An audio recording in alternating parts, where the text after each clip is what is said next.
When I first got into meditation and mindfulness meditation specifically, I was very earnest. I thought I was very enthusiastic. I was counting my breaths and meditating. I got up to a very high number, and I thought that meant I was very good at meditating. And whenever I walked, I counted the steps I took, and thought that was very good, that I didn't lose count, and I could walk for an hour and count every step. And I thought that's what mindfulness was about. And I read about Buddhism and the Four Noble Truths and the way to end suffering, and I thought I was doing it right. And it wasn't until I really understood metta meditation and metta itself that things actually started to click into place. So for me, I always think now, if I was going to describe Buddhism, I wouldn't start with the Four Noble Truths, which is, well, you can look it up if you want to, but which is the usual starting point of Buddhism, but and mindfulness. And for me, it made a lot more sense when I started reading about metta. So metta is that sort of non-romantic love, like the romantic love that has its place, but it's not the same. It's this unconditional love that a parent might have for a child. It's this warm feeling. And when I realised that underneath all of our personalities and all of everything, our likes, our dislikes, underneath all of this, which isn't who we are, it's our conditioning, there is this energy that is us, that can't be taken away. It's anger is something that's on top, and frustration and all of these things, they can be removed, and once you take away these things that really aren't who we are, and we find what we're left with, we are left with this I think other Buddhist traditions call it Buddha nature. So underneath everything there's this kind, altruistic, caring person, and it's only through ignorance and greed and hatred and delusion that we have these other things on top. But it's not to say that these people and we don't have kindness and love. Even the worst people in the world, underneath all of their horrible attributes, is this kindness. And this kindness and metta I read was part of 4 of what's called the sublime abidings. It's sublime as another word for heavenly, and abidings is states of mind. So the heavenly states of mind. So if you develop these qualities, it's a higher level of intelligence. So metta is the first of these. The Pali word is Brahma Vihara. Brahma being godly, and Vihara is the Buddhist word for a house. So if you wanted to look up Brahma Vihara, the 4 Brahma Viharas, that's what it is. I could write it down for people who like to look these things up. The second is Karuna, which is compassion, which is the ability to see something from someone else's point of view. It's not necessarily agreeing with them. The way I see it is when my dog is suffering greatly because she hasn't been stroked or given a treat and she's moaning, like it's fictitious. She's cared for, but in that moment she really is struggling.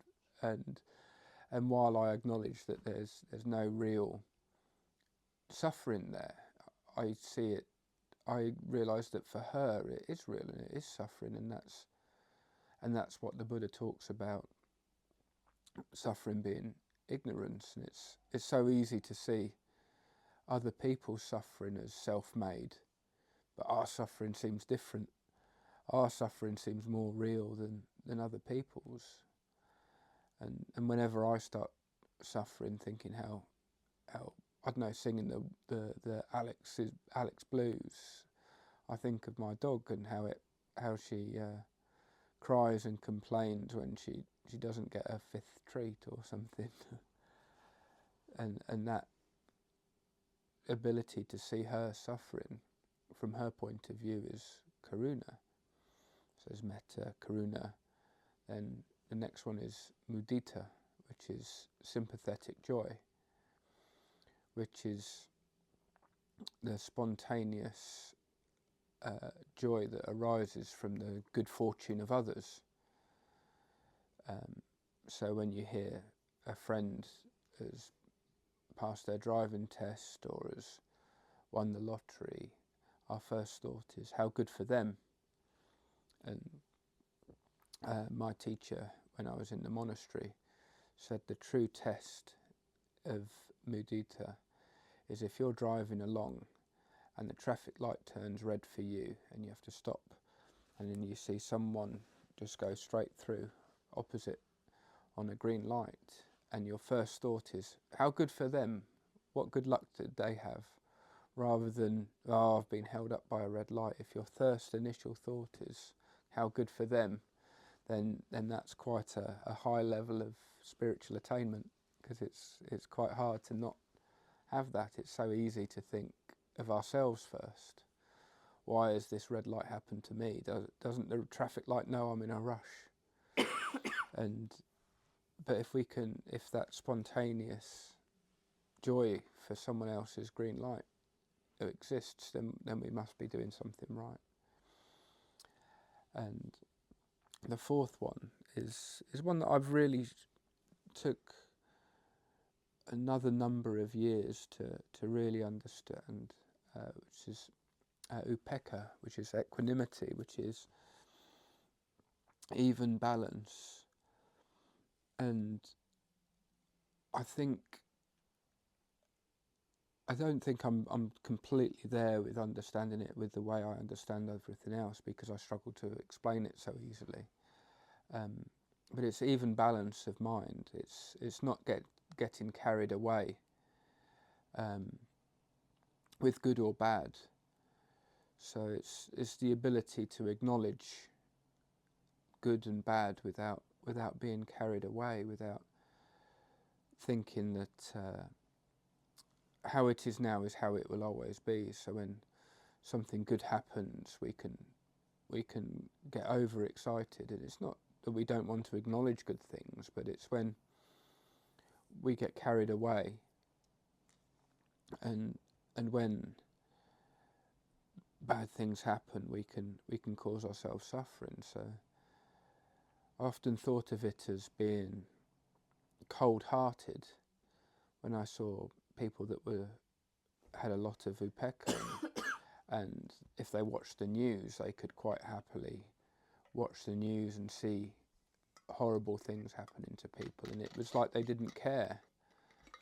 But it's not that they didn't care, it's that the fact that they knew they couldn't do anything about it, so they didn't cause themselves suffering.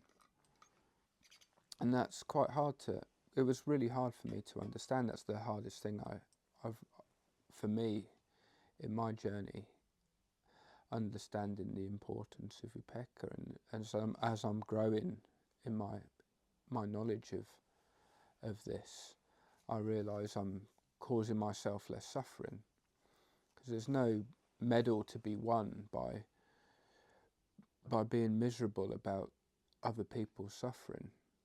You're not helping anyone, you're not helping the situation, you're only adding to misery. If we can change the world in a better way, that's brilliant, but sitting there being upset or getting carried away isn't particularly beneficial. How this relates to mindfulness, again, is quite tricky, but I think when we realise that if we spend our days in thought, in our own head, thinking our thoughts are real, rather than thoughts being just something that the mind does, and in the same way that as our eyes see, we are not the things that we see. Our eyes are there to give us input, our brain is there to think, but when the thoughts arise spontaneously, that's just thought, it's not our thoughts. And when we stop being lost in our thoughts and we start living in the present moment, we take in more, and there's more room for kindness, there's more room for all of these Brahma Viharas. And another spiritual teacher that I read had a lovely poetic way of saying it. The less there is of you, the more there is of her, and he saw these qualities as a divine being within himself. And I think that's a good way to understand it. The more there is of love and compassion and thoughts for other people, the less there is of this ego.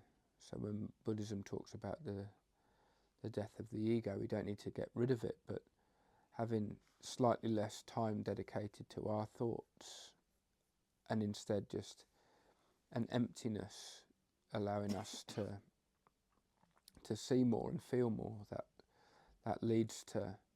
inevitably leads to thoughts of other people and kindness, because underneath all of this ego there is this kindness of metta. So if we get out of our heads and we step out of our own way, inevitably there's this underlying kindness that will take over, and that will only be in the present moment of awareness.